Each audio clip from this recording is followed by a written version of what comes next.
नमस्कार साथीहरु, लोकसेवा टेक गाइडमा तपाईलाई स्वागत छ। आजको यस भिडियोमा हामी कुरा गर्नेछौं राष्ट्रिय तथ्याङ्क कार्यालयको जुन हिजो भ्याकेन्सी खुलेको थियो नि डाटा एन्ट्री अपरेटर र कोडिङको, त्यसको हामी कसरी form step by step fill up गर्न सक्छौं फर्म डाउनलोड गरेर। सो सम्पूर्ण विवरण हामी यस भिडियोमा हेर्नेछौं। सो भिडियो स्किप नगरी अन्त्यसम्म हेर्नुस् र यदि हामीसँग जोड्नु भएछैन भने हामीले सब्स्क्राइब गरेर हामीसँग जोड्न सक्नुहुनेछ। मैले चाहिँ यहाँ विवरणहरु जस्ट स्याम्पलको लागि युज गर्दैछु। सो फर्म फिलअप गर्दाखेरि चाहिँ कपी नगर्नु होला, हजुरले आफ्नो वास्तविक विवरणहरु मात्र हाल्नु होला है। ल अब सुरु गरौँ। जस्तै सुरुमा हेर्न सक्नुहुनेछ यहाँ डाटा एन्ट्री फर्मको दरखास्त फारममा नम्बर क मा के रहेछ भने उम्मेदवारको व्यक्तिगत विवरणहरु हामीलाई फिलअप गर्नु रहेछ। सुरुमा के रहेछ भने नाम, थर देवनागरीमा भन्नाले नेपालीमा लेख्नु पर्ने रहेछ। नागरिकतामा जे छ नि त्यो एक्ज्याक्ट लेख्दा हुन्छ। जस्तै यहाँ मैले फर एक्जाम्पल लेखेको छु सूरज कुमार पौडेल। त्यस्तै अब हामी हेर्नेछौँ अर्को अब सेकेन्ड स्टेपमा के गर्नुपर्ने रहेछ। जस्तै के भने अंग्रेजीमा ठुलो अक्षरमा लेख्नु पर्ने रहेछ। सो त्यो कस्तो हुन्छ यो फर एक्जाम्पल सूरज कुमार पौडेल चाहिँ मैले ठुलो अक्षरमा लेखे भन्नाले क्यापिटल अल्फाबेटमा लेखे। जे नागरिकतामा छ त्यही स्पेलिङ मिस्टेक नगर्नु होला। त्यसपछि अब ध्यान दिएर यहाँ हेर्नुहोस् अर्को रहेको छ लिङ। लिङमा के लेख्ने भने पुरुष। त्यस्तै अब अर्को हाम्रो रहेको छ जन्म मिति चाहिँ बीएसमा भन्नाले विक्रम सम्वतमा भन्नाले हाम्रो नेपाली डेट जुन हुन्छ त्यसमा लेख्नु पर्ने हो। त्यहाँ अब कसरी लेख्ने भने यहाँ साल कुन साल छ, जस्तो 2050-60 जुन साल छ त्यो साल यहाँ लेख्नु, महिना लेख्नु आफ्नो जन्म मितिको। त्यसपछि गते जस्तै यहाँ अब स्याम्पलमा हेर्नु है 2056 5 मा महिना 12 गते मैले यहाँ लेखेको छु, ध्यान दिएर हेर्नु होला। त्यस्तै स्याम्पल हेरेर आफ्नो फिलअप गर्नु होला। अब यहाँ हामीले के लेख्नु पर्ने हो, जस्तै हालको उमेर पुरा भएको कति रहेको छ हाम्रो। जस्तो हजुरले विभिन्न गुगलबाट एआईबाट पनि क्याल्कुलेट गर्न सक्नुहुनेछ वा नर्मल क्याल्कुलेटर युज गरेर पनि क्याल्कुलेट गर्नु होला। हजुरको सपोज जस्तो 2056 5 मा महिना 12 गते जन्म भएछ भने कति साल पुग्नु भएछ भने एप्रोक्स 24 साल जति हजुर पुग्नु भएछ। त्यहाँ लेख्नु होला हालको उमेर पुरा भएको कति वर्ष भयो भने 24 वर्ष भयो। अब त्यस्तै हाम्रो अर्को रहेको छ मेन इम्पोर्टेन्ट कुरा नागरिकता नम्बर। यो चाहिँ कदापि नबिगार्नु होला है। यो चाहिँ कहाँबाट लेख्ने भने हाम्रो नागरिकता हुन्छ त्यहाँ नागरिकता नम्बर लेखेको हुन्छ, एक्ज्याक्टली त्यही लेखिदिनु हो। नागरिकता नम्बर यस्तो हुन्छ त्यहाँ लेख्नु होला। फर एक्जाम्पलमा ड्यास हुन्छ त्यो पनि कपी गर्नु होला।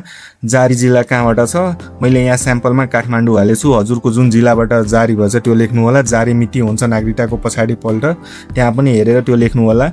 अर्को रहेको छ सम्पर्क मोबाइल नम्बर। सम्पर्क मोबाइल नम्बरमा यस्तै आफ्नो जुन मोबाइल नम्बर युज गर्नुहुन्छ नि त्यही मोबाइल नम्बर हाल्नु होला।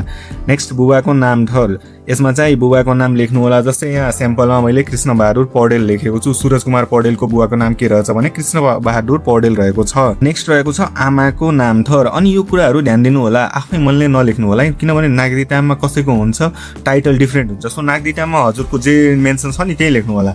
आमाको नाम थर पनि जे नागरिकतामा छ त्यस्तै यहाँ फर एक्जाम्पल जस्तो नेपालीमा लेख्नु होला।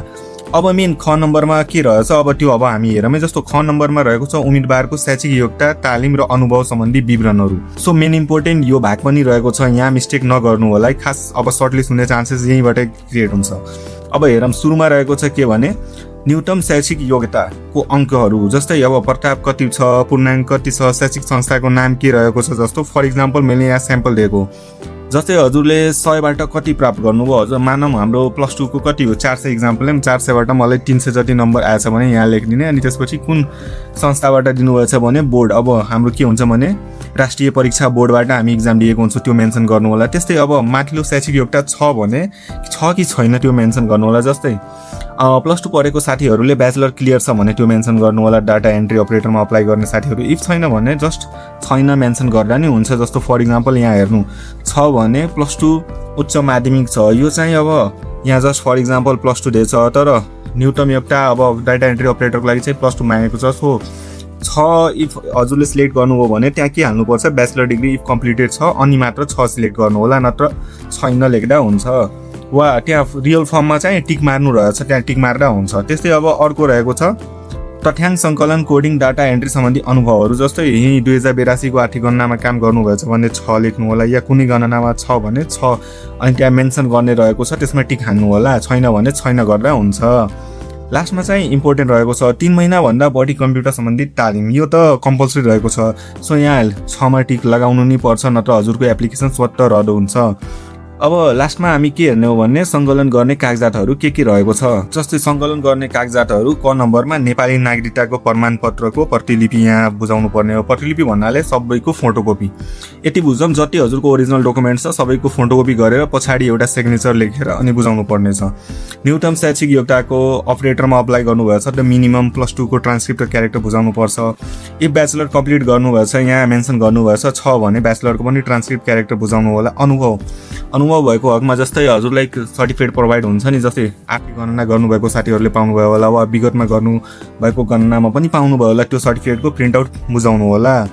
अनुभव भएको प्रमाणपत्र जस्तै डेटा एन्ट्री यहाँ छ, डेटा एन्ट्रीमा अरू कुनै संस्थानमा पनि काम गरेको होला नि हजुरको, त्यो पनि यहाँ बुझाउँदा राम्रै हुन्छ। र लास्टमा मेन के रहेछ भने +2 वा सोभन्दा माथि कम्प्युटर विषय पढेको वा कम्तीमा 3 महिना वा बढीमा कम्प्युटर तालिम प्राप्त गरेकोले मात्र अप्लाई गर्न सक्नुहुनेछ। अनि त्यो सर्टिफिकेट चाहिँ कम्पलसरी बुझाउनु पर्ने हो कम्प्युटरको।